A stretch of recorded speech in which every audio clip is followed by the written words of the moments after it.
The Cascade Range swallowed storms. In summer, both witnessed wars fought in distant lands by boys born in its shadow cradled the bones of those who climbed too high or stayed too long. Tonight it was keeping one more secret. Snow fell through darkness like ash from an invisible fire. Each flake descended without sound, accumulating on the road in layers that erased the boundary between asphalt and wilderness. 8 degrees below zero. The kind of cold that didn't announce itself with wind, just settled into bone and waited. Marcus Blackwood kept both hands on the wheel of his Ford F-150. 12 years old, rust blooming along the wheel well's passenger door handle, held together with electrical tape. The truck climbed the mountain road with stubborn determination, headlights carving tunnels through white curtains that revealed nothing but more white, more darkness, the same 50 yards repeated endlessly. Beside him, Ghost lifted his head. The German Shepherd was 6 years old, 94 pounds of black and tan fur over muscle and scar tissue. His right flank bore a diagonal mark where shrapnel had torn through during a patrol outside Kandahar. 3 surgeries saved his life, but ended his military career. The same explosion that retired the dog had also retired the man, now driving through a blizzard for reasons neither could fully articulate. Ghost's amber eyes focused beyond the windshield. His ears swiveled forward rigid. A low sound built in his chest, not quite a growl, more like a warning in a language older than words. "Easy," Marcus said. His voice was rough sandpaper over stone. 39 years had built a man who spoke only when silence failed. Probably dear. He eased off the accelerator anyway. The radio hissed static. Marcus had tried 3 stations in the last hour. All dissolved into white noise before the first song finished. Now he left it on the emergency channel, listening to automated weather warnings repeat every 11 minutes. Blizzard conditions, roads impassable, shelter in place. He should have turned back 20 miles ago. The thought arrived like an unwelcome visitor. Marcus Blackwood had spent 11 years in the Navy SEALs, earned the rank of E6, completed 4 tours across 2 countries that never appeared on his deployment papers. He'd learned to read terrain, sense danger and shadow angles, trust the instinct that lived below conscious thought. That instinct had kept him alive when others died. It had also taught him that survival and living were not the same thing. 3 hours earlier, he'd been welding a seam on a fishing trawler at the Seattle shipyard, where he worked 60 hours a week for $18 an hour. The foreman sent everyone home early when weather reports turned dire. Marcus drove to his trailer on the city's south edge, fed Ghost, and sat on the steps watching snow begin.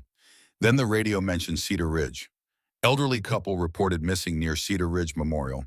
Nathaniel and Eleanor Whitfield, both over 80, last seen 19 hours ago. Search and rescue suspended due to weather. Presumed lost. Presumed lost. The phrase had hooks. Marcus looked at Ghost. The dog looked back. Neither had anywhere they needed to be. Neither had anyone who would notice if they didn't come home. So Marcus started the truck. Ghost climbed in without being told, and now they were 47 miles from nowhere, driving toward people they'd never met for reasons that didn't survive scrutiny. The road curved left following the mountain's shoulder. Pine trees crowded close branches, bowed under snow weight. In the headlights, the world looked like a photograph fading to white. Ghost barked once, sharp, insistent. Marcus hit the brakes. The truck slid 15 feet before tires caught. The engine idled, pistons knocking with the rhythm of a vehicle driven hard and maintained poorly. Marcus peered through the windshield, searching for whatever triggered the dog's alarm. Nothing. Just trees and snow and darkness between them. Then he saw it. A light. Small and golden, flickering between trunks 60 yards right of the road. It wavered. Steadied, wavered again. The way candle flames move when someone walks past in another room. Marcus killed the engine. Sudden silence was absolute, broken only by cooling metal ticking and snow whispering against glass. He reached under the seat, pulled out a maglite, the heavy kind that doubled as a weapon. His other hand rested on Ghost's shoulder. "You sure?" The dog's body was tense, every muscle coiled. His gaze never left the light. Marcus pushed open the door. Cold hit like a physical wall, finding every gap in his coat, every inch of exposed skin. He zipped up to his throat, pulled on gloves, stepped into snow that rose past his ankles. Ghost jumped down beside him, landing silent despite his size. He sniffed the air, processing information Marcus couldn't access. Then he moved forward, not running, but walking with purpose, paws breaking through ice crust with each step. They left the road behind. The forest swallowed them within 20 paces. Pine trees grew dense here, lower branches creating a canopy that had kept some snow at bay. The ground was rocky, uneven, studded with roots that waited to catch unwary boots. Marcus used the flashlight, sparingly letting his eyes adjust between uses. The light ahead grew brighter. It took Marcus a moment to understand what he was seeing. Not a flashlight, not a headlamp, a lantern. Old-fashioned brass and glass, the kind his grandfather kept for power outages. A Coleman 1952, if he wasn't mistaken. The flame inside burned steady despite wind, despite snow, despite every law of physics that said it should have died hours ago. It sat on the ground beneath a massive cedar tree, its glow painting the snow in amber and gold. Ghost stopped 10 feet away. His hackles rose. The growl in his chest deepened, became something else. Not warning now. Morning. Marcus moved closer, raising the flashlight. The beam caught something dark against pale bark. Not bark. Fabric. A coat. And inside the coat, a person. No. Two people. They hung from a lower branch suspended by rope tied around their wrists, boots dangling 18 inches above snow. An old man and an old woman, faces gray in the flashlight beam, eyes closed, bodies still. Marcus felt his pulse spike, adrenaline dumping into his bloodstream with familiar chemical burn.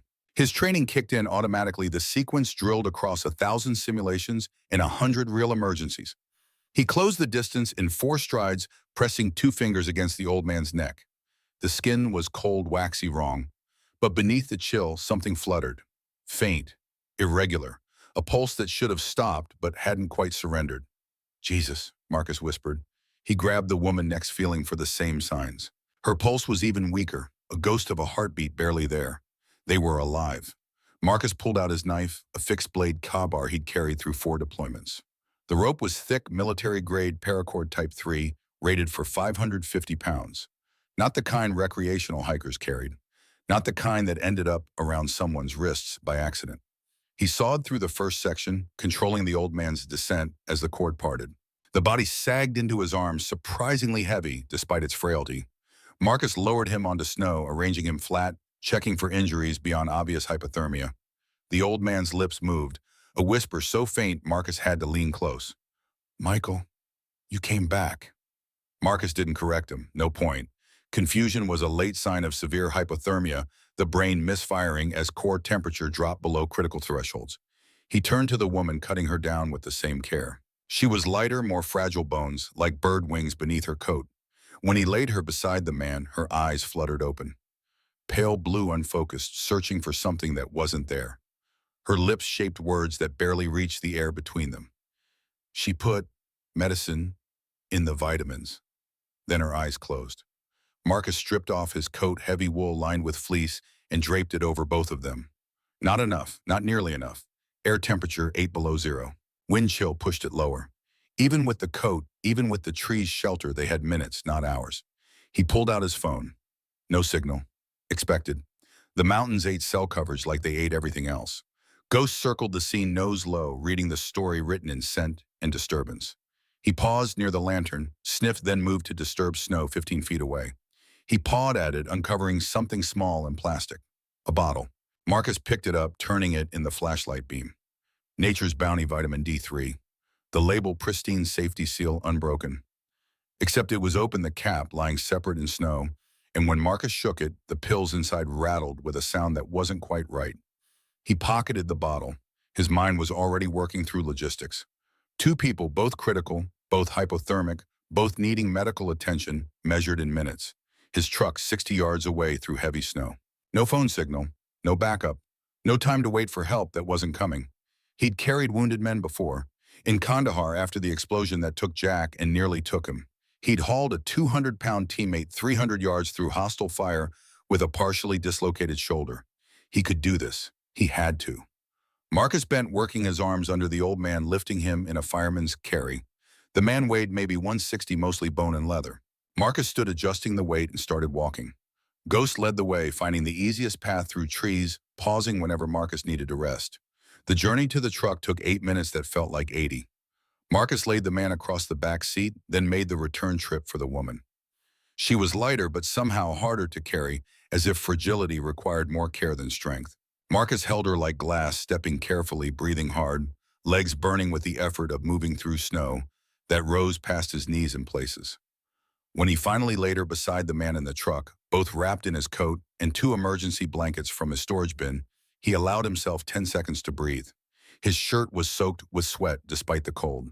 His hands shook the old injury in his right shoulder, making itself known with sharp insistence. Ghost jumped into the passenger seat, turning to watch the two figures in the back. His amber eyes reflected the dome light, twin points of gold in darkness. Marcus started the engine. The heater blasted cold air, then lukewarm, then finally something approaching warmth. He set it to maximum, aimed all vents toward the back seat. The old woman's lips were moving again. Marcus leaned back, straining to hear. "The vitamins," she whispered. "She brings them. Every Tuesday. I feel sick after—" Her voice faded. Marcus watched her chest rise and fall, movements shallow but regular. He put the truck in gear and began the slow descent, driving one-handed while fumbling for the radio. The emergency channel crackled to life mid-sentence in another automated warning. Cedar Ridge Memorial Road closed due to avalanche risk. All search and rescue operations suspended until— Marcus switched it off. They drove in silence, only the engine's labor and tire chains scraping ice. Marcus checked the rearview mirror every 30 seconds, watching for signs of consciousness or deterioration. The old man's eyes remained closed. The woman's lips had stopped moving. 20 minutes down the mountain, headlights appeared in the mirror. Not civilian vehicle diffuse glow, but high-intensity spots mounted on a police cruiser. They grew brighter closer until the vehicle pulled alongside and gestured for Marcus to stop. He did, pulling onto a slightly wider shoulder section, putting the truck in park but leaving the engine running. Ghost's attention shifted to the side mirror, tracking the figure emerging from the cruiser. Sheriff Dawson was 59, carrying an extra 40 pounds around his midsection, face red from cold, and the high blood pressure that came with gas station food and stress. He wore a brown uniform jacket with fur collar, a campaign hat dusted with snow, and the expression of a man interrupted during something important. He approached Marcus's window, flashlight beam cutting through darkness. Marcus rolled down the glass. "You Marcus Blackwood," Dawson's voice carried flat authority of someone used to being obeyed without question. "That's right. Heard you called in a rescue on the emergency frequency before signal cut out." "That them in back," Marcus nodded. Dawson directed his flashlight toward the rear seat, illuminating the two bundled forms. His expression didn't change. "Nathaniel and Eleanor Whitfield. Been looking for them since yesterday afternoon.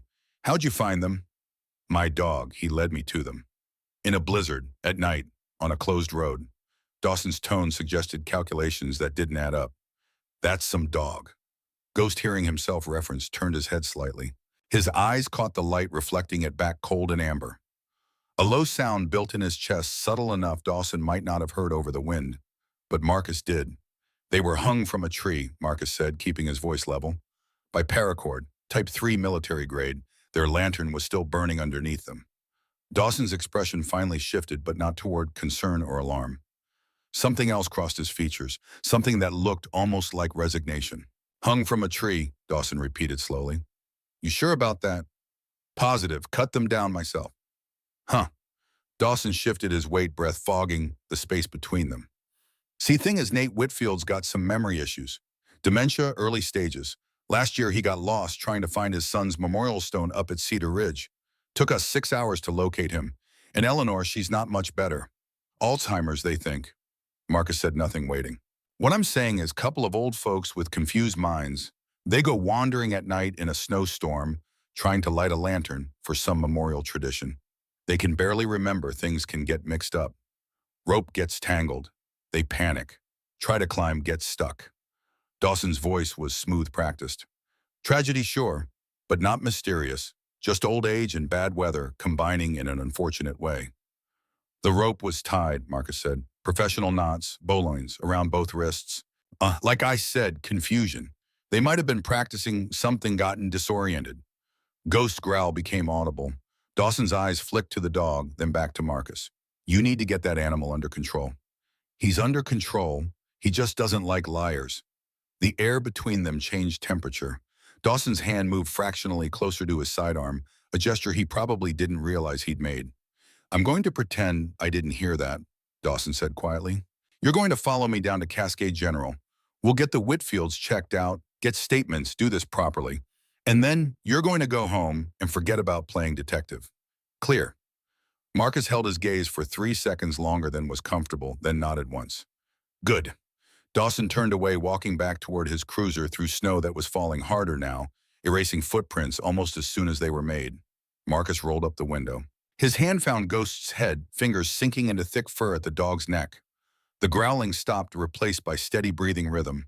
In the back seat, the old woman's eyes opened again. This time they found Marcus in the rearview mirror, and for a moment they were perfectly clear, perfectly lucid. "Don't let her near the vitamins," she whispered. Then the clarity faded and she was gone again, lost in whatever maze her poisoned mind was navigating. Marcus watched Dawson's cruiser pull ahead, its light bar painting the snow red and blue. Through the rear window, he could see Dawson's silhouette, one hand on the wheel, the other holding his phone to his ear, making a call. At 2:40 in the morning, in a blizzard, after finding two elderly people who'd been left to die hanging from a tree. The conversation lasted 40 seconds. Marcus couldn't hear words, but he could read body language, the way Dawson's head tilted. The sharp gesture he made with his free hand. The pause before he nodded ended the call and tossed the phone onto his passenger seat. Ghost whined softly, a sound he rarely made. "Yeah," Marcus said. "I know." He put the truck in gear and followed the cruiser's taillights down the mountain toward the hospital, toward answers, toward whatever waited at the end of this night that had stopped feeling like a rescue and started feeling like something else. Behind them, invisible in the storm, the brass lantern still burned beneath the cedar tree. Its flame wavered in wind, but refused to die, illuminating nothing but snow and darkness, in the place where two people had almost ended. The mountains held their secrets, but sometimes secrets found their way out anyway. Sometimes they rode in the back seat of a 12-year-old truck, driven by a man who had nothing left to lose and everything left to prove. Sometimes they sat beside a dog who knew the difference between truth and lie, between accident and intention, between the kind of help that arrived in time and the kind that came with strings attached. The road descended, snow fell, night pressed close, and somewhere in the warmth, slowly returning to the back seat, two hearts that should have stopped kept beating, carrying with them a story someone had tried very hard to silence. The silence had failed. Now came the reckoning. Cascade General Hospital sat at the town's edge like a promise made in concrete and fluorescent light. Three stories built in the 1970s when optimism was still architectural, serving 11,000 people spread across 200 square miles of mountain territory. The emergency entrance glowed blue and white against pre-dawn darkness. Marcus pulled into the ambulance bay at 3:47. Dawson's cruiser was already there, the sheriff standing beside it with arms crossed, watching Marcus approach with the expression of a man supervising something he'd rather prevent. Two paramedics emerged with a gurney. They moved with practiced efficiency, loading Eleanor first, then returning for Nathaniel. Marcus stood in the cold and watched them work, his coat still wrapped around the old couple, his shirt freezing against his skin. Ghost remained in the truck, nose pressed to the window, breath fogging the glass. A doctor appeared, young and tired, scrubs wrinkled from a shift that had probably started yesterday. She asked Marcus 3 questions about how he'd found them, their condition when he arrived, any statements they'd made. He answered truthfully, leaving out only Eleanor's whispered warning. That felt worth keeping close. "You saved their lives," the doctor said. Her name tag read Doctor. "Amanda Reeves, Emergency Medicine. Another hour in that cold, they wouldn't have made it." Marcus nodded. Words felt unnecessary. "We'll keep them for observation. Severe hypothermia, possible frostbite, dehydration. But they're stable now. You did good." She disappeared into the building following the gurneys. Dawson approached, boots crunching on salted pavement. "I'll need a formal statement. Tomorrow when you're rested." "I can do it now." "Tomorrow," Dawson repeated, and there was something in his tone that wasn't negotiable. "Get some sleep. This isn't going anywhere." Marcus watched the sheriff's face, reading micro-expressions most people didn't know they broadcast. Tightness around the eyes. The way his jaw clenched on the left side. The subtle posture shifts suggesting he was guarding something. "Who did you call?" Marcus asked. "On the mountain after you found us." Dawson's expression went flat. "Dispatch. Standard protocol. At 2:40 in the morning, for 40 seconds.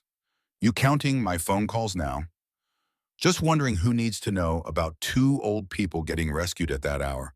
Who has that kind of investment?" The silence stretched like wire pulled taut. Somewhere inside the hospital, a machine beeped steady rhythm. A siren wailed in the distance, growing closer, then fading. "Go home, Mr. Blackwood," Dawson said quietly, "before you make this more complicated than it needs to be." Marcus held his ground for 5 more seconds, then turned and walked back to his truck. Ghost shifted to give him room as he climbed in the pony's amber eyes, tracking every movement Dawson made until the cruiser pulled away and disappeared into thinning snow. The drive back to Seattle took 2 hours. Marcus stopped once at a rest area just after dawn to let Ghost relieve himself and to stand in weak morning light, trying to remember how to feel warm. The mountain emergency had left something cold inside that had nothing to do with temperature. He thought about rope and knots, about a lantern that shouldn't have stayed lit, about an old woman whispering warnings about vitamins and poison while her body shut down from hypothermia.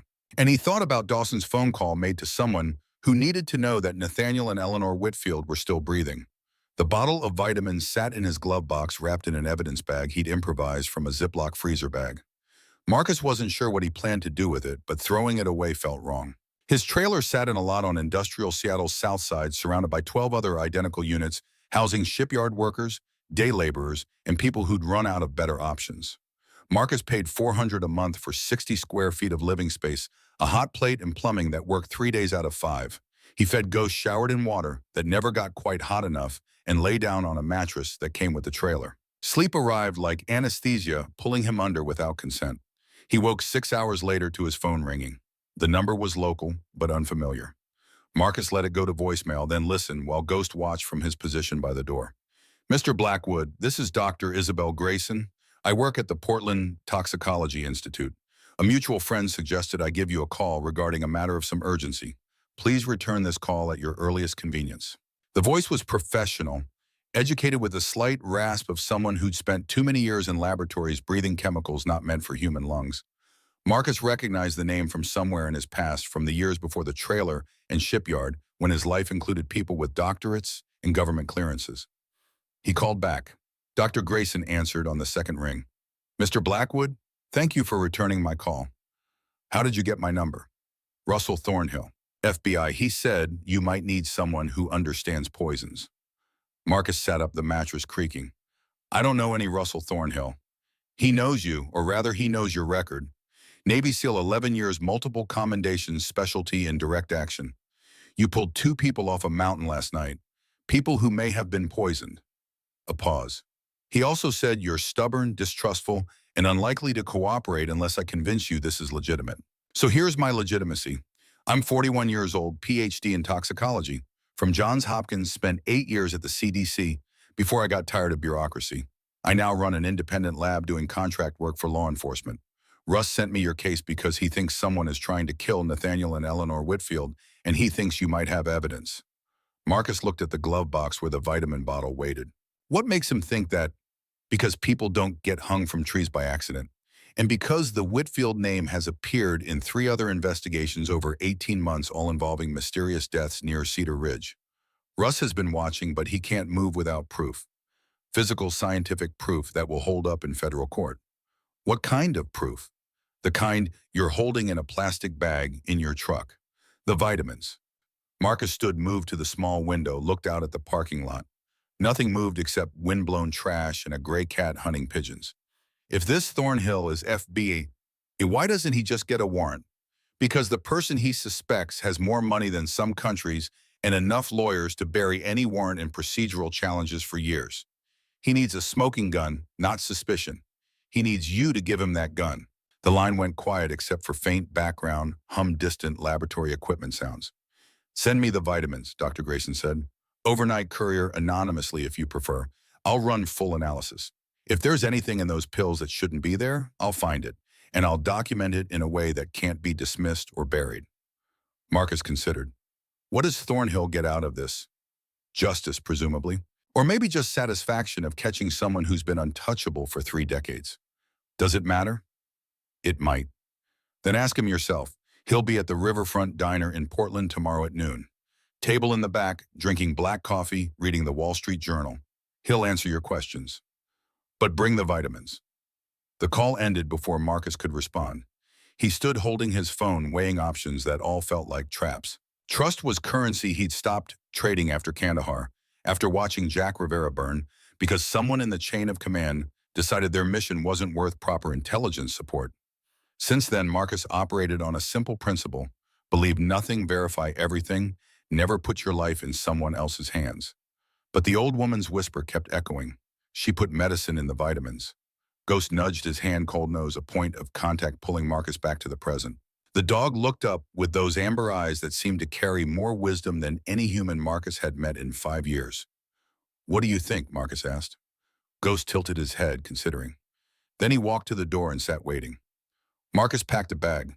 The drive to Portland took 3 hours through rain, replacing yesterday's snow as elevation dropped. Marcus took side roads, avoiding traffic, keeping the speedometer 5 under the limit. Old habits. The kind that kept you alive when enemies counted on predictable behavior. The Riverfront Diner occupied a corner lot near the Willamette River, the kind of place serving breakfast all day and attracting longshoremen truck drivers and people who valued quantity over presentation. Marcus arrived at 11:45, parked where he could watch the entrance and waited. Russell Thornhill appeared at 11:58. 47 years old, 6 feet tall, with the lean build that came from running rather than lifting. His suit was off the rack, but well-maintained shoes, polished but worn at the heels. FBI agents learned early that looking too prosperous raised questions, and Thornhill had clearly learned that lesson well. He took the corner booth, ordered coffee without looking at the menu, and opened a newspaper. The Wall Street Journal, exactly as advertised. Marcus gave it 5 more minutes, watching for surveillance, for partners, for any sign this was more complicated than a simple meeting. Then he left Ghost in the truck with the windows cracked and walked inside. Thornhill looked up as Marcus approached. "Mr. Blackwood, thanks for coming. You've got 10 minutes to convince me this isn't a waste of time." "Fair enough. Sit." Marcus sat, positioning himself to see both entrance and kitchen. The waitress brought coffee. He didn't touch it. Thornhill folded his newspaper. 4 years ago, a man named Richard Carrington died at his estate near Cedar Ridge. Natural causes, according to the coroner. Heart attack. He was 73, overweight, diabetic. No one questioned it, except Richard Carrington owned 86 acres of prime development land, and his death allowed that land to be sold to a development company for $42 million. Marcus listened. 2 years ago, Margaret Stinson, 81 years old, fell downstairs in her home. Broken neck, tragic accident. She owned 34 acres adjacent to the Carrington property. Her estate sold that land for $18 million. "People die," Marcus said, "especially old people." "They do. But it's interesting when they all die within 18 months, when they all own land in the same corridor, and when all their deaths benefit the same development company, a company called Cascade Premium Holdings." Thornhill slid a folder across the table. Marcus opened it. Inside were photographs, property records, death certificates. And in the center, a professional headshot of a woman with auburn hair, perfect makeup, and a smile that belonged in boardrooms or courtrooms or anywhere power was traded. "Vivian Ashford Harrington," Thornhill said. 51 years old, CEO of Cascade Premium Holdings, Harvard Law, top of her class. Inherited her father's real estate empire when he died in 1993. That empire was worth approximately $400 million. Today, it's worth $2.8 billion. Marcus studied the photograph. The woman looked like success, like control, like someone who'd never heard the word no and wouldn't recognize it if she did. "She's also been married 3 times, Thornhill continued. Husband number 1 died in 1993, accidental carbon monoxide poisoning. Number 2 died in 2004, fell off a yacht. Number 3 died in 2015. Overdose of sleeping pills combined with alcohol, all ruled accidental or self-inflicted. All left their estates to Vivian. You're saying she killed them. I'm saying she's the most successful serial killer in American history, and nobody's ever proven it, because she's smart, patient, and has enough money to make problems disappear." The waitress refilled Thornhill's coffee. They waited until she moved away. 3 weeks ago, Thornhill said, Nathaniel Whitfield filed a new deed with the county, updating his will to leave his 52 acres to his wife Eleanor. That land is worth $22.4 million. It's also the final piece of a development corridor that would allow Cascade Premium Holdings to build a luxury resort that's been in planning for 6 years. Without that land, the project is dead. With it, the project is worth an estimated $700 million in revenue over the next decade. Marcus felt something cold settle in his stomach. "You think Vivian tried to kill them for the land?" "I think Vivian has been poisoning Eleanor Whitfield for the past 8 months, making it look like Alzheimer's disease. I think she planned to wait until Eleanor died, then comfort the grieving widower, marry him, and become sole heir when he inevitably followed his wife. I think you interrupted that plan by finding them on that mountain. Why hang them from a tree? Because making it look like a hiking accident is cleaner than a suspicious death at home. 2 confused elderly people wander into a blizzard, try to light a memorial lantern, get disoriented, and die of exposure. Tragic but explainable. No autopsies, no investigations, just sympathetic news coverage and a quiet estate sale 6 months later." Marcus leaned back, processing. "You've known about this for 8 months and done nothing. I've done everything I can without evidence. Filed reports requested, investigations tried to get warrants. All denied. Vivian has judges in her pocket, cops on her payroll, enough lawyers to fight any legal action for years. I need physical proof. Something that can't be explained away or buried in procedural challenges. The vitamins. The vitamins. If Dr. Grayson finds what I think she'll find, we can build a case. Federal charges, attempted murder, conspiracy, maybe even exhume previous deaths and find patterns. But I need that bottle, Mr. Blackwood. I need you to trust me enough to hand it over. Marcus looked at the photograph of Vivian Ashford Harrington again, at the smile that didn't reach the eyes, at the perfect hair and perfect suit and perfect mask of someone who'd learned to hide monsters behind good breeding and better lawyers. Why me? Marcus asked. Why not just send local cops to collect evidence? Because Dawson is on Vivian's payroll, so is the coroner, Dr. Hammond, so are half the officials in that county. You were an accident, a variable she didn't plan for. And now you're the only person who can get this evidence into the right hands without it disappearing. The diner was filling with lunch crowd, construction workers, students, a young couple arguing quietly over a shared menu. Life continuing as if nothing mattered beyond the next meal, the next argument, the next small decision that wouldn't change anything. Marcus pulled the vitamin bottle from his jacket pocket and placed it on the table. Thornhill's expression didn't change, but something in his posture relaxed. Thank you. If you're lying to me, if this is some kind of setup, I'll find you. I believe you would. Thornhill slipped the bottle into an evidence bag, then into his briefcase. Doctor Grayson will have her results in 48 hours. I'll be in touch. He stood, left a 20 on the table for coffee that cost $3, and walked out. Marcus sat for another 10 minutes drinking the cold coffee, wondering if he'd just made the biggest mistake of his life or the first right decision in years. His phone buzzed. A text from an unknown number. They're moving Eleanor to a private room. 3rd floor. Vivian Ashford Harrington just arrived with flowers. No signature, but Marcus knew it was from Thornhill. He left the diner at a run. Cascade General was 97 miles away. Marcus made it in 74 minutes, pushing the Ford hard enough that the engine knocked in protest and Ghost braced himself against the door during turns. The clock on the dashboard read 2:17 when they pulled into the parking lot. Marcus took the stairs 3 at a time, Ghost keeping pace beside him. 3rd floor. The nurse's station sat empty, a half-eaten sandwich in a romance novel marking someone's interrupted lunch break. Room 312. The door was open. Inside, Eleanor Whitfield lay propped in the hospital bed, silver hair brushed and neat eyes closed. Beside the bed stood a woman who could only be Vivian Ashford Harrington. The photograph hadn't captured the presence the way she occupied space like it owed her deference. She wore a charcoal suit that probably cost more than Marcus's truck, pearl earrings catching fluorescent light, and she held a vase of white lilies in hands that looked like they'd never done manual labor. She was placing a small plate of brownies on the bedside table when Marcus entered. She turned and her smile was reflexive, practiced the kind deployed at charity galas and depositions. Oh, you must be the man who found them, Marcus Blackwood. Isn't it Sheriff Dawson mentioned you? I'm Vivian Ashford Harrington, the Whitfield's attorney. Her voice was cultured, East Coast educated. Warm the way expensive bourbon was warm. It went down smooth, but left a burn. Ghost entered behind Marcus. The transformation was immediate. His hackles rose, every hair from shoulder to tail standing on end. A growl built in his chest, low and continuous. The sound a wolf makes when defending territory. Vivian's smile faltered for half a second. Oh, you brought a dog. How unexpected. He doesn't usually react to people, Marcus said, watching her carefully. Only when something's wrong. Perhaps he's uncomfortable in hospitals. The smells, the sounds. She recovered her composure, the smile returning like a mask sliding back into place.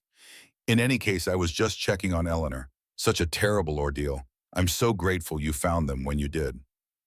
How did you know they'd be on the mountain? The question hung in the air. Vivian tilted her head, slightly expression curious. I'm sorry.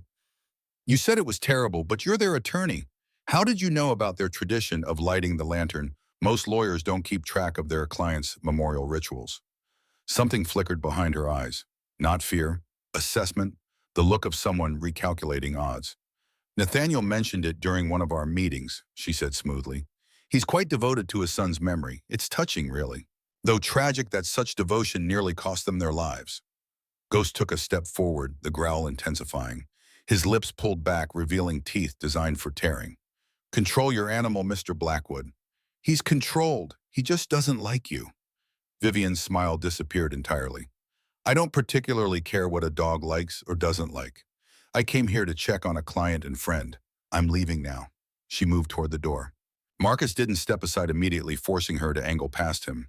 As she did, he caught the scent of her perfume, expensive floral with an undertone of something chemical and sharp. And on the plate of brownies barely visible, unless you were looking for it, a fine dusting of powder that looked like confectioner's sugar but had a faintly crystalline texture. Vivian paused at the threshold. The Whitfields are very fortunate to have such a dedicated rescuer. Though I wonder how long that dedication will last when you realize what you've stepped into. Some situations are more complicated than they appear, Mr. Blackwood. Some people have resources you can't imagine, and some fights aren't worth having. Is that a threat? It's advice, free of charge. Consider it a professional courtesy. She left, heels clicking down the corridor with the rhythm of someone who'd never had to hurry, never had to run, never had to worry about consequences catching up. Ghost watched her go, every muscle still tense. Marcus moved to the bedside table. The brownies sat there looking innocent. Homemade, the label on the plastic container said. Vivian's delights since 1993, the year her first husband died. Marcus pulled out his phone, photographed the label, the brownies, the fine powder dusting their surface. Then he carefully moved the plate to the far counter out of reach. Eleanor's eyes opened. For a moment they were unfocused, searching. Then they found Marcus and became suddenly startlingly clear. You came back, she whispered. You're the one with the dough. Yes, ma'am. Don't let me eat those brownies. Don't let anyone bring me vitamins. She's been poisoning me for 8 months, making me forget, making me sick, making everyone think I'm losing my mind. Her hand reached out surprisingly strong and grasped Marcus's wrist. I've been recording her, when I can remember. When my mind is clear, there's a voice recorder. Sony, in my coat pocket. The coat they took from me when they brought me here. It has her real voice. What she says when she thinks I'm too far gone to remember. Her grip loosened. The clarity faded like morning fog burning off, and she was gone again, lost in whatever chemical maze had been built in her brain over months of systematic poisoning. Marcus found a nurse, explained that Eleanor was not to be given any outside food or vitamins without explicit approval from her primary physician. The nurse, young and overwhelmed by a shift that started at 6 that morning, nodded and made a note. Then Marcus went looking for Eleanor's coat. He found it in the patient belongings locker on the first floor, an ancient blue parka with fake fur around the hood, the kind sold at discount stores for $40. The pockets held tissues, hard candies, and in the inside breast pocket, exactly where Eleanor said it would be, a Sony SD PX470 voice recorder. Marcus took it to his truck, Ghost following like a shadow. The recording was 4 hours long, broken into dozens of segments. Marcus fast-forwarded through most of it, hearing Eleanor's voice talking to herself, reminding herself of names and dates and places, fighting against the fog in her mind. Then at timestamp 2 hours and 18 minutes, another voice. How are you feeling today, Eleanor? Did you take your vitamins, Vivian, unmistakable? Yes, this morning. They make me so tired. That's just your body healing, dear. The doctors say it's important to take them every day, especially the D3. Your levels are dangerously low. A pause, the sound of water being poured. There, drink it all. Good. Now I wanted to talk to you about something important. Nathaniel's land. He's been thinking about selling it. The property taxes are becoming difficult in maintaining it at his age. No, he'd never sell. That's where Michael's memorial is. Michael was a long time ago, Eleanor. Sometimes we have to let go of the past, move forward. And I found a lovely assisted living facility for you. Very upscale. They have memory care units. When you pass, Nathaniel will be alone, and he'll need someone to help him manage things. I've offered to. The recording cut off. Started again 30 seconds later. Eleanor's voice alone, confused and frightened. She's killing me. I know she's killing me. I just can't remember why. I can't remember what I'm supposed to do. Marcus sat in the truck cab listening to the rest. 40 minutes of Eleanor fighting her own mind, trying to hold on to awareness, trying to remember that she was being murdered, slowly, methodically, professionally. By the time the recording ended, the sun had set. Marcus's hands were shaking, not from fear, from rage. The kind of cold, focused rage that had gotten him through 4 tours in places where human life was currency and death was negotiated in basements in desert compounds. He called Thornhill. I have something else you need to hear. That night, Marcus didn't go back to Seattle. He rented a room at a motel 6 blocks from the hospital, the kind that took cash and didn't ask questions. Ghost lay by the door, nose toward the crack beneath it, monitoring everything that moved in the hallway. At 2:34 in the morning, Marcus's phone buzzed. Dr. Grayson. The text was brief. Vitamin analysis complete. Thallium sulfate, 28 milligrams per tablet. Lethal dose is 10 to 15 milligrams per kilogram. At 1 tablet per day, Eleanor Whitfield was receiving enough to kill her slowly over 8 to 12 months. Call me. Marcus didn't call. He forwarded the message to Thornhill, then lay back on the bed that smelled like industrial cleaner and other people's problems. Outside, snow had started falling again. Not the violent storm of 2 nights ago, but steady quiet, the kind that accumulated without announcement. Ghost's ears swiveled toward the window, then toward the door. Then he was on his feet, the growl returning deeper, now more urgent. Marcus rolled off the bed, reaching for the Glock 19 he kept in his bag. The safety was off before his feet hit the floor. 3 men came through the motel room door simultaneously. The lock splintered, the chain ripped from the frame. They moved with professional coordination, spreading to cover angles, weapons raised. The first one made the mistake of focusing on Marcus instead of the dog. Ghost hit him at knee height, 94 pounds of muscle and fury. Teeth found the back of his calf, the Achilles tendon, and severed it with one savage shake. The man went down, screaming, his pistol clattering across cheap carpet. The second man adjusted his aim toward Ghost. Marcus was already moving the pipe wrench he'd borrowed from the truck's toolkit, swinging in a short arc that ended at the man's jaw. Bone cracked. The man's head snapped sideways with the particular looseness that suggested unconsciousness, or worse. The third man was smarter. He'd stayed in the doorway using the frame for cover. His weapon tracked Marcus with the steadiness of someone who'd done this before. On the ground. Now. Marcus dropped the wrench, raised his hands, took one step back.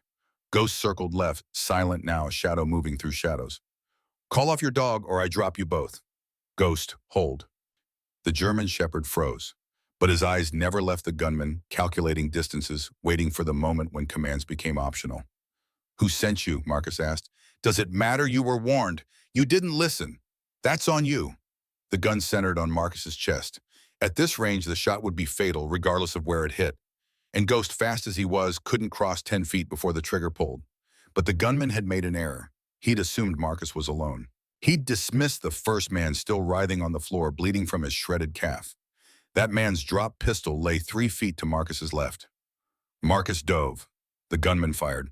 The bullet passed through the space where Marcus's head had been punched through the wall, embedded itself in the motel room next door.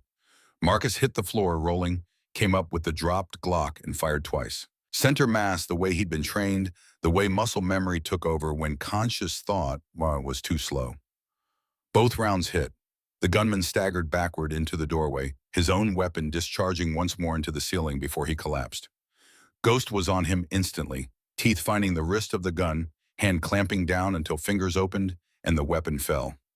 Silence, broken only by ragged breathing of the first man, still conscious, still bleeding, whimpering softly as the pain of his severed tendon registered fully. Marcus stood, checked each of the 3 men, one unconscious with a shattered jaw, one shot twice alive but failing, one with his Achilles tendon destroyed, no longer a threat. He pulled out his phone, called Thornhill. 3 men just tried to kill me. I need federal agents, now. Thornhill's voice was instantly alert despite the hour. You hurt? No, they are. How fast can you get here?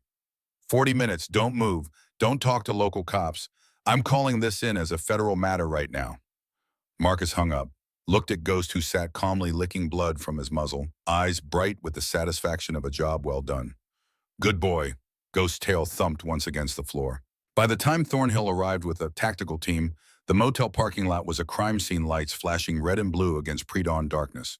The 3 men had been secured, 2 in ambulances, 1 in handcuffs despite his injuries. Marcus gave a statement that took 47 minutes. Self-defense. Clear cut. Witnesses in adjacent rooms heard the door being kicked in, heard gunfire, could corroborate that Marcus hadn't initiated contact. But before the scene cleared, before Thornhill let Marcus leave one of the wounded men, the one with the shattered jaw, now wired shut and pumped full of morphine, decided cooperation might reduce his sentence. He wrote on a pad, handshaking. 4 words. Vivian hired us. Contract. Thornhill photographed the note, so added it to evidence. looked at Marcus with an expression that mixed professional satisfaction with personal concern. This is attempted murder of a federal witness. I can bring charges against her today. Combined with everything else, we have enough. How long until trial? 4 months if we push. Federal court moves faster when we want it to. Marcus nodded. Then let's push. 3 days later at 6:41 in the evening, Marcus's phone rang. Hospital number. Dr. Reeves. Mr. Blackwood, you need to get here. It's Nathaniel. Marcus was in his truck within 2 minutes, Ghost beside him. The drive to Cascade General took 78 minutes through rain that had replaced the snow. He found Dr. Reeves outside ICU room 318, her expression carrying the weight of bad news delivered too many times. Someone spiked his hospital food. Acute thallium poisoning, massive dose. We're doing chelation therapy, but his organs are shutting down. Kidney function at 18%. Liver enzymes through the ceiling. At his age, she didn't finish, didn't need to. Chances, 15%, maybe less.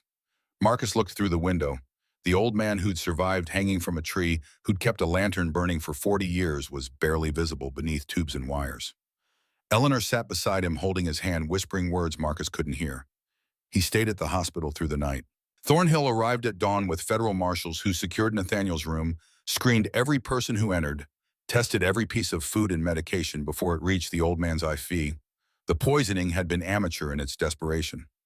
A nurse later confessed to accepting $5,000 cash to add vitamins to Nathaniel's meal tray.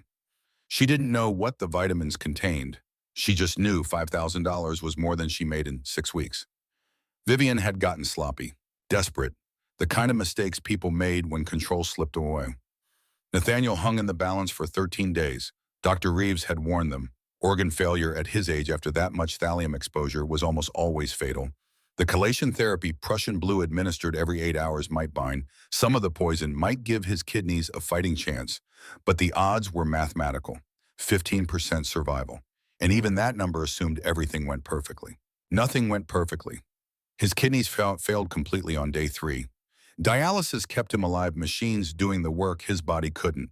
His liver enzymes climbed to levels that should have meant death. His heart developed arrhythmias that required electric shock to correct. Eleanor never left his side. She'd regained most of her clarity as the thallium cleared from her own system, though gaps remained, memories stolen permanently. But she remembered Nathaniel, remembered 63 years of marriage, remembered that losing him wasn't an option she'd accept. Marcus visited twice a day, morning and evening. He didn't know why. The old man barely knew he was there. But Ghost seemed to sense something would lay his head on the edge of the bed, and Eleanor would stroke the dog's fur and whisper "thank you" over and over. On day 13 at 4:30 in the morning, Marcus was sitting in the ICU waiting room, unable to sleep, unable to leave. Dr. Reeves emerged from Nathaniel's room with an expression that defied medical explanation. He's awake, kidney function restored to 70%, liver enzymes normalizing.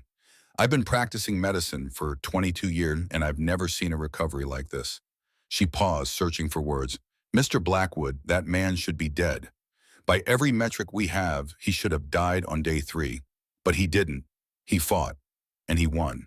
Marcus went into the room to find Nathaniel weak, but a conscious Eleanor crying beside him, their hands intertwined. The old man looked at Marcus with eyes that were clear despite the ordeal. You saved us twice now, Nathaniel whispered. Once from the cold, once from her poison. I owe you 2 lives I don't have left to repay. You don't owe me anything. Then I'll give you something anyway. When she goes to trial, I'll be there, Eleanor and I both. We'll make sure she sees what she failed to kill. That promise carried them through 2 months of recovery, through physical therapy and toxicology reports and depositions that Eleanor gave with crystalline clarity as the thallium left her system and her mind returned. The federal courthouse in Portland occupied an entire city block built from granite and glass in the modernist style of the early 2000s. Its steps rose in measured increments, each one the same height, the same width, designed to impart the impression that justice moved with deliberate precision toward an inevitable conclusion. Marcus Blackwood climbed those steps on a morning in late October, 10 months after he'd cut 2 people down from a tree in a snowstorm. The city had thawed and heated and cooled again, cherry blossoms giving way to summer, then autumn, but Marcus felt none of the seasonal changes. His suit was borrowed from Thornhill, too tight in the shoulders, the tie knotted by hands that remembered how to field strip a rifle but struggled with formal wear. Ghost walked beside him wearing a service vest that identified him as a working K-9. Federal courtrooms didn't typically allow animals, but Thornhill had pulled strings called in favors, argued that Ghost was evidence as much as witness. The dog had been first to sense danger, first to alert, first to protect. He belonged in that courtroom. The gallery was full. Marcus recognized faces from news coverage, from newspaper articles, from the investigation that had consumed the past 40 weeks. Eleanor and Nathaniel Whitfield sat in the front row, Eleanor's hand clutched in her husband's. Both of them aged beyond their years by what they'd survived, but alive present witnesses to the woman who tried to erase them, Dr. Isabel Grayson sat 3 rows back, her credentials having been challenged, defended, and ultimately accepted.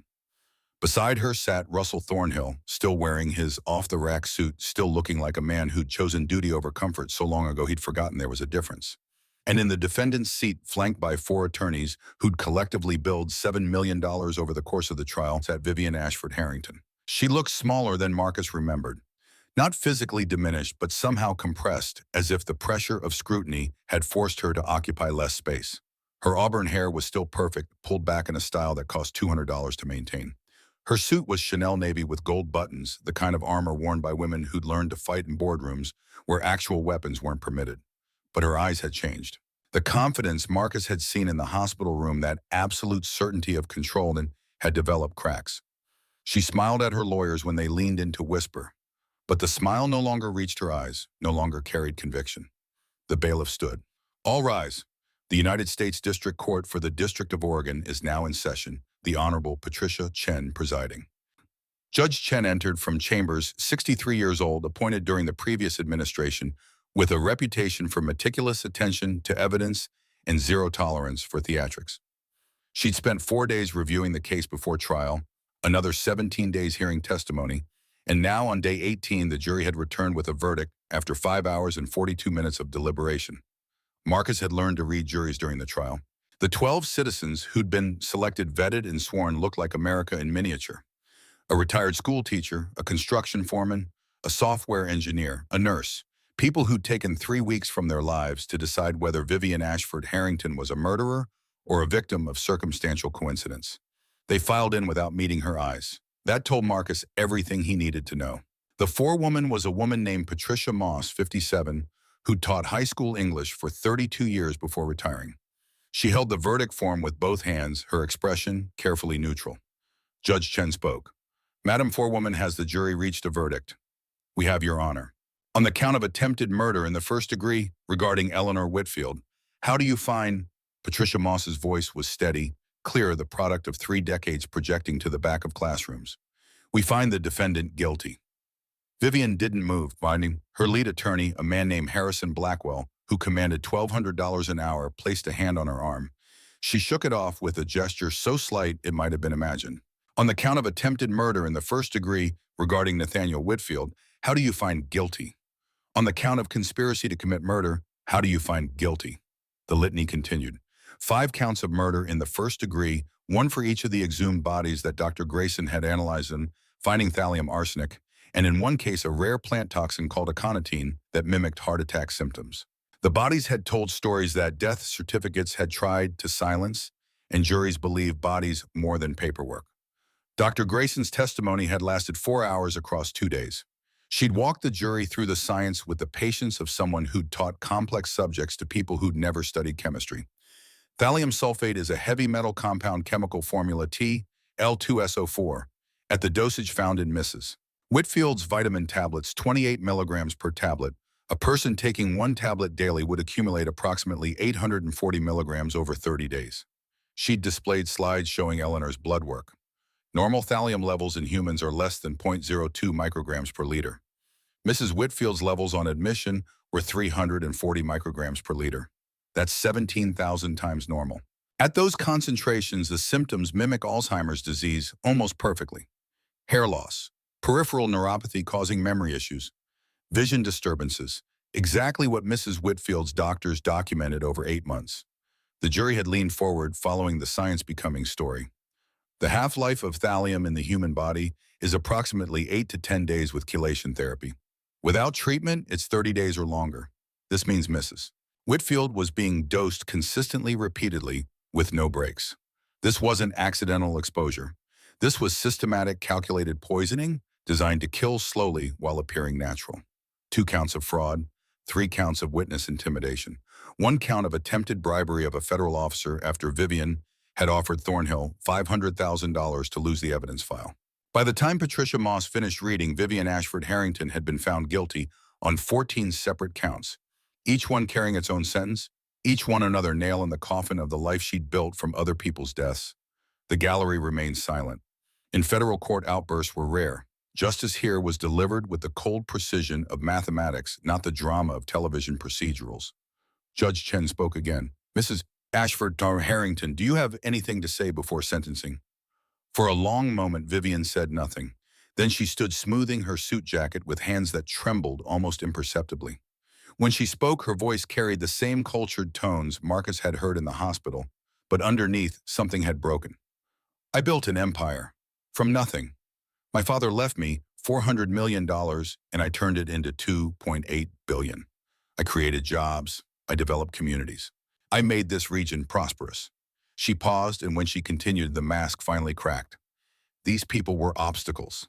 They stood in the way of progress, of development, of everything that makes this country great. They were old, useless, taking up space that could be used for something better. I did what was necessary. The gallery stirred. Nathaniel Whitfield made a sound like a wounded animal. Eleanor gripped his hand tighter, her face pale. And you, Vivian continued, turning to look directly at Marcus for the first time since the trial began. You were an accident, a variable I didn't account for. Some broken soldier with a big playing hero, destroying years of careful planning. You should have taken the money. You should have walked away.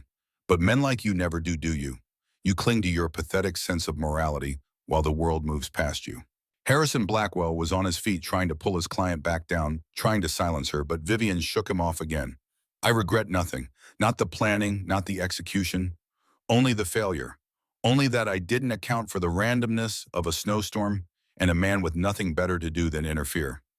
Judge Chen's gavel came down once sharp as a gunshot. Mrs. Ashford Harrington, you will be silent or you will be removed. Vivian sat, but the damage was done. Whatever slim hope her attorneys had harbored of appealing to mercy, of arguing for leniency, had evaporated. She'd confessed in open court not to save her soul, but to wound those who'd stopped her. Judge Chen consulted the documents before her, then looked up. Vivian Ashford Harrington, you have been found guilty by a jury of your peers on 14 counts of murder, attempted murder, conspiracy, and related charges. The evidence presented shows a pattern of behavior spanning 30 years, resulting in the deaths of at least 9 people and the attempted murders of 2 more. You have shown no remorse. You have demonstrated that you view human life as an obstacle to profit. She paused, removing her reading glasses. It is the judgment of this court that you be sentenced to life imprisonment without possibility of parole at the Federal Correctional Institution in Dublin, California. Additionally, you are ordered to pay $75 million in restitution to the victims and their families. Your assets are to be seized and liquidated to satisfy this judgment. You have 30 days to appeal. Bailiff remand the defendant into custody. 2 U.S. Marshals moved forward. Vivian stood, and for just a moment her composure returned. She straightened her jacket, lifted her chin, and walked between them as if she were leaving a business meeting rather than entering a cage that would hold her until death. But as she passed Marcus's row, she paused. Their eyes met, and in that moment Marcus saw something he recognized from combat, from the faces of enemies who'd realized too late that they'd miscalculated. Not fear. The absolute fury of someone who'd built an empire in the belief that money could solve everything, only to discover that some things couldn't be bought. Then she was gone, led through a door that closed with a mechanical precision, and the courtroom began to empty. Marcus stayed seated. Ghost pressed against his leg, the dog's warmth, a point of contact that anchored him to the present. Around him, people moved, talking in hushed voices, processing what they'd witnessed. But Marcus heard none of it. He was thinking about rope and lanterns, about an old woman whispering warnings about the 48 hours between finding victims and becoming someone who mattered. Eleanor Whitfield appeared beside him, Nathaniel supporting her with one arm. She looked at Marcus with eyes that were clear now, unclouded by poison or confusion. "Thank you," she said simply. Marcus nodded, not trusting himself to speak. "Our son died in a war we didn't understand, fighting for reasons we couldn't explain. For 40 years, Nathaniel and I lit that lantern, hoping—" She trailed off, then started again. "Hoping he'd find his way home somehow. And I think he did. Through you." Nathaniel extended his hand. Marcus took it, feeling the fragility of bones held together by will and stubbornness. You gave us our lives back, the old man said. Whatever time we have left, it's because of you. They left together, moving slowly through the courthouse corridors, and Marcus sat alone with Ghost in an emptying courtroom, wondering if Jack Rivera had sent him up that mountain, if the dead guided the living toward redemption, if any of it meant anything beyond the simple fact that two people were breathing who shouldn't be. Thornhill found him 20 minutes later. You okay? Fine. Liar. Thornhill sat in the row ahead, turning to face Marcus. I've been doing this 16 years. Seen a lot of verdicts. This was a good one, you know that, right? I know. But it doesn't feel good. No. They sat in silence. Outside, through tall windows, autumn leaves drifted past on a breeze that carried the promise of winter. She's not going to last long in prison, Thornhill said quietly. Women like her, they need control the way other people need oxygen. Take it away, and they suffocate. I give her 6 months before she finds a way out. Or something that looks like it. Either way, she's done. The empire sees the money's frozen, the lawyers are fighting over scraps. Everything she built is dust. Marcus looked at Ghost, who'd settled into a sprawl across 3 chairs, content in the way only dogs could be when their human was close. What about the land, the Whitfield's property? Protected. Federal trust administered through a nonprofit they're setting up. Called it the Whitfield Justice Foundation. $15 million funded by the restitution and some private donations. They're using it to help victims of elder abuse, domestic violence, financial exploitation. Eleanor's idea. She remembers everything now. Most of it. Dr. Grayson says the thallium did permanent damage, but she's functional. Better than anyone expected. Thornhill stood straightening his tie. Listen, there's a ceremony next month. They're dedicating the foundation headquarters up at Cedar Ridge near the memorial. They want you there, both of you.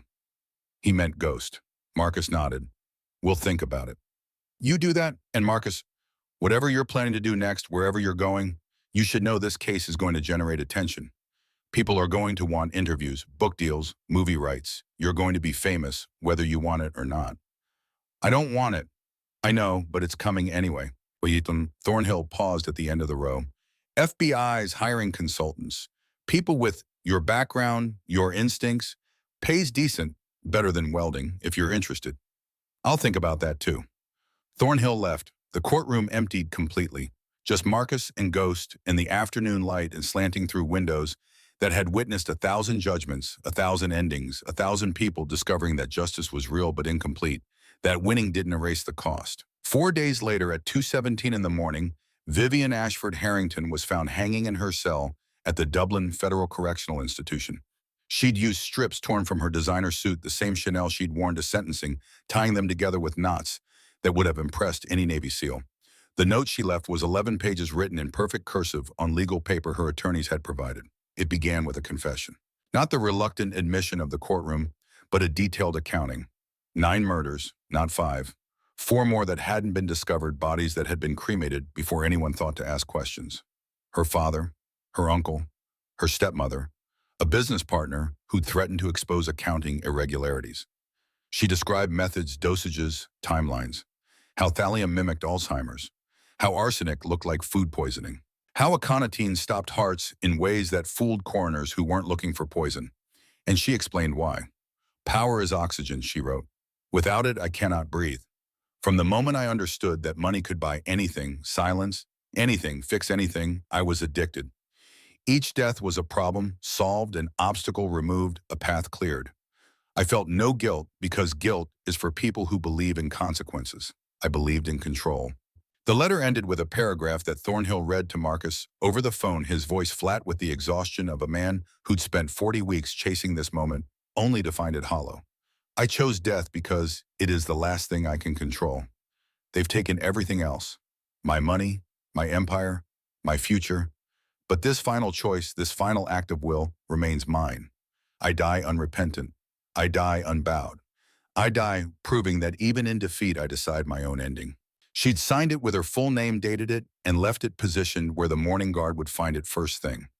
Marcus listened to Thornhill read standing in the parking lot of his trailer, Ghost sitting patient at his feet. The autumn night was cool, crickets singing in the grass that grew between broken asphalt, and somewhere down the row, a television played canned laughter through an open window. You okay? Thornhill asked when he finished. You keep asking me that. You keep not answering. Marcus considered. Was he okay? A woman was dead by her own hand. 9 families had closure they'd never expected. 2 elderly people were planning the rest of their lives instead of their funerals. The world was measurably better than it had been 10 months ago. But Jack Rivera was still dead. Afghanistan was still a wound that wouldn't close. And Marcus was still living in a trailer, still welding steel for $18 an hour, still wondering what any of it meant. I'm the same as I was, Marcus said finally, just with better stories. Thornhill was quiet for a moment. The dedication ceremony is next week, Tuesday 10 in the morning. Eleanor asked specifically if you'd be there, said she has something for you. I'll be there. Good. And Marcus, the FBI thing. The offer's real. Think about it. The call ended. Marcus stood in the parking lot watching Ghost investigate a patch of weeds that had sprouted through the asphalt and thought about offers and futures and whether either mattered to a man who'd learned to live in present tense one day at a time, waiting for the next crisis to give him purpose. The following Tuesday, Marcus drove back to Cedar Ridge for the 3rd time. The mountain road was clear now, autumn sun burning off morning fog revealing vistas that winter had hidden. The pine trees stood green and full birds calling from their branches, the whole world alive in ways that seemed impossible to reconcile with the memory of snow and cold and 2 people hanging from a tree. The memorial site had been expanded. The original stone marking Michael Whitfield's service remained, but around it now stood a small building, cedar-sided and stone-founded, with windows that caught the light and threw it back gold.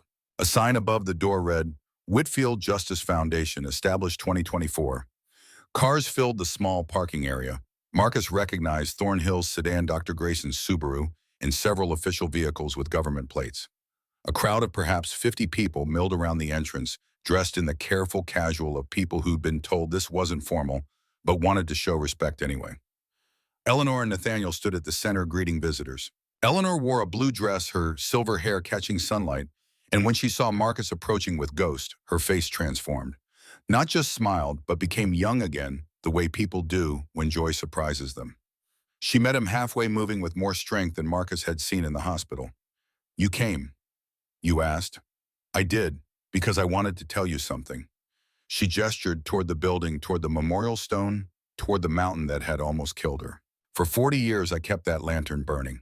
Every winter, no matter the weather, Nathaniel and I came up here and lit it, hoping Michael would find his way home somehow, hoping the light would guide him back. She paused and Nathaniel joined them, his hand finding his wife's with the automatic comfort of 6 decades together. He's not coming back, Eleanor continued. I know that. I've always known that. But you came instead, and maybe that's what the light was always for. Not to bring back the dead, but to guide the living to where they're needed. From her purse, she pulled something small and brass.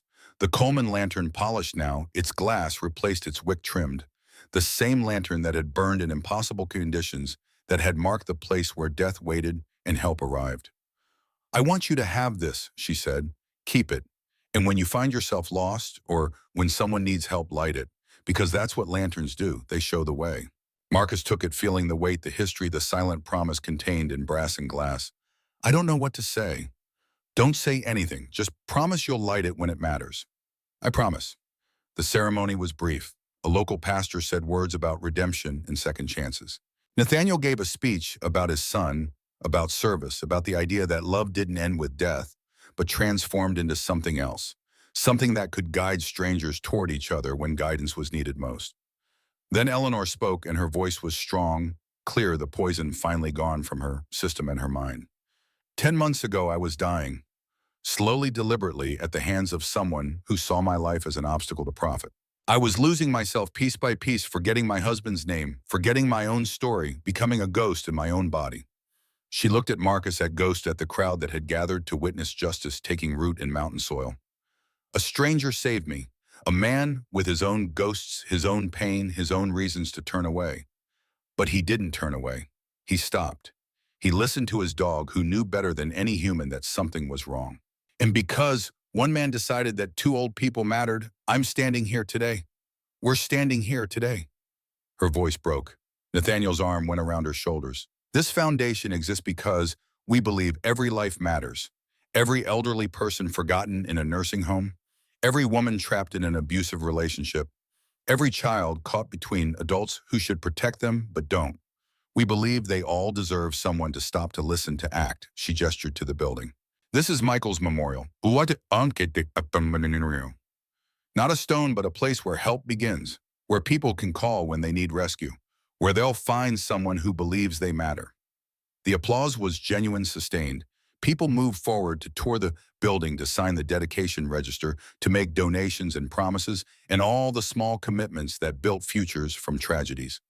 Marcus stayed outside with Ghost sitting on a bench beneath a pine tree, the lantern resting beside him. Thornhill found him there an hour later, after the crowd had thinned and the official photographs had been taken. You think about my offer? Yeah. And Marcus looked at Ghost, who'd found a patch of sunlight and collapsed into it with the absolute contentment of a creature living entirely in the present moment. No past, no future, just warm sun and a human nearby, and nothing else mattering. I'm not ready to work for the government again. Maybe not ever. Fair enough, but if you change your mind, I know where to find you. Thornhill left.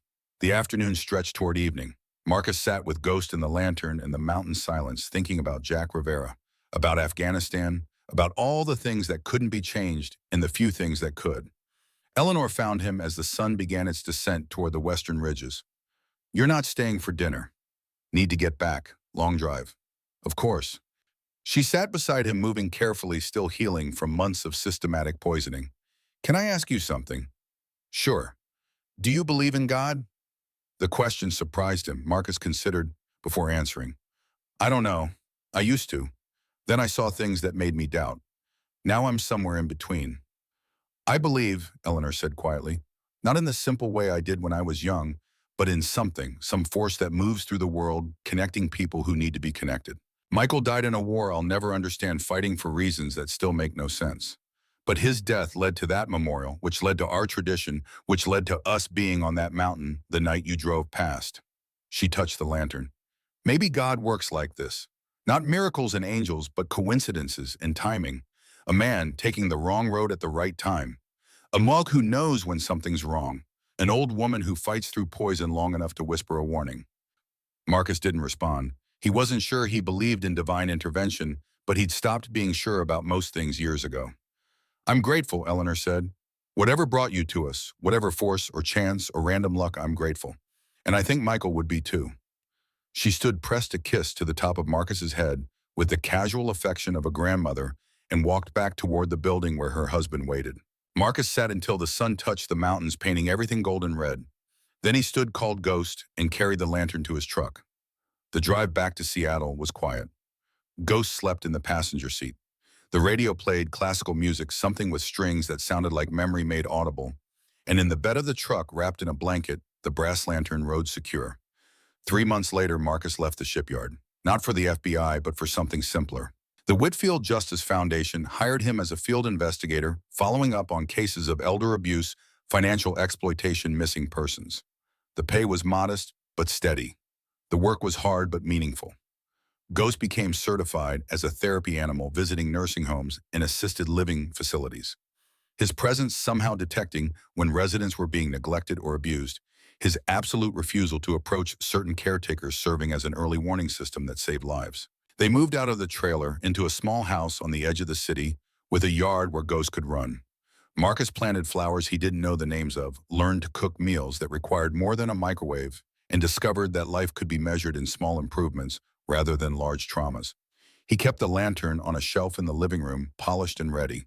Some nights he'd take it down, light it, and sit watching the flame dance behind glass. Remembering snow. Remembering rope. Remembering the moment when turning around had led to this, a second chance neither earned nor deserved, but granted anyway. On the anniversary of the rescue, Marcus drove back to Cedar Ridge with Ghost. The memorial site was quiet, no ceremony planned, just the two of them and the mountain that had witnessed everything. He lit the lantern as the sun set, placing it at the base of Michael Whitfield's stone. The flame caught, held, burned steady despite the evening breeze. Ghost sat beside him, gray beginning to show in his muzzle now, his movements a little stiffer, but his eyes still amber and aware and deeply impossibly knowing. Marcus bowed his head. Not a formal prayer, but something close. Oh Lord, if you're listening, thank you. For Jack, who gave his life so I could have mine. For Eleanor and Nathaniel, who reminded me why that life matters. For this dog who's been more faithful than I deserve. And for second chances, however they come. He paused, then added, "Help me use this chance right. Help me find the people who need finding. Give me the courage to stop when others drive past. And when my time comes, let me go knowing I didn't waste what you gave me." The lantern burned, the mountain listened, and somewhere in the gathering darkness, Marcus thought he heard an answer. Not words, but a feeling. A sense that the dead weren't gone, just transformed. That love didn't end, it changed frequency. That light mattered not because it showed everything, but because it showed enough. He stayed until full dark, then extinguished the lantern and drove home. Cedar Ridge stood silent under stars that had witnessed 10,000 endings and 10,000 beginnings. Some stories ended here. Others like this one were just beginning. Marcus Blackwood would never be whole. Afghanistan had taken that possibility. But he'd learned to be useful, and in the arithmetic of broken men, trying to justify their survival useful was enough. Ghost would age slow, eventually leave. All dogs did. The lantern would burn until it didn't, and somewhere always there would be people who needed help that wasn't coming, who whispered warnings no one was listening to, who hung in the balance between death and rescue. Marcus would find them, not because he was a hero, not because he'd been chosen, but because on a night when he could have driven past, he'd stopped. And that single choice had taught him the only lesson worth learning. That light, however small, however fragile, however temporary, was always worth the match. Always.